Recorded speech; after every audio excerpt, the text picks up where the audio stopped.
Hi vlog! For today's vlog ay magluluto ko ng crispy tofu with tuna sisig ala Casey. So, eto na nga, ihanda na natin ang ating mga sangkap.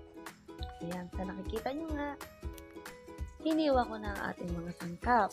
So, yan ang mga kailangan sa pagluluto ng crispy tofu tuna sisig.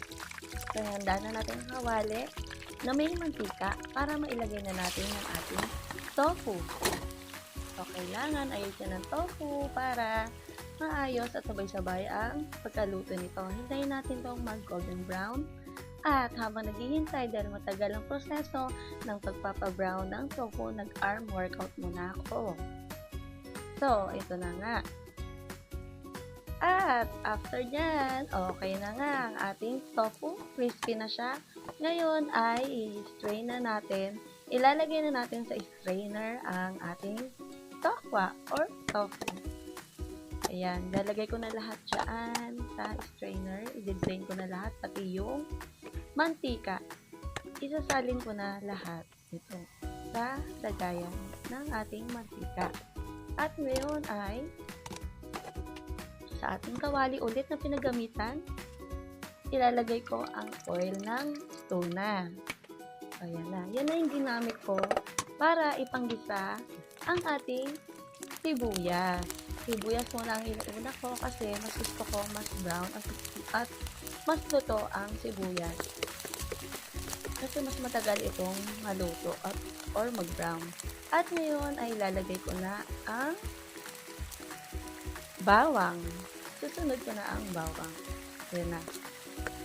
So, andyan na yung bawang. Gisa-gisa, halo-halo lang tayo guys.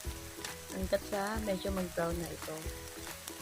And then, after nyan, ilalagay ko yung pamintang pino. And after nyan, isusunod ko naman yung oyster sauce. Yan, lahat ko na yung maliit na sachet. And then, after nyan, nilagyan ko ng konting asukal para medyo malesen ang alat nito.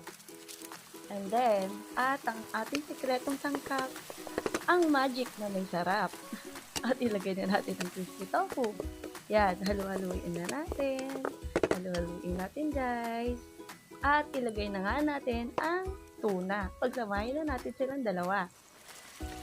At sa mga oras na nga pala niyan, ng mga time na yan ay naisip ko, bigla akong nag-crave ng itlog. So,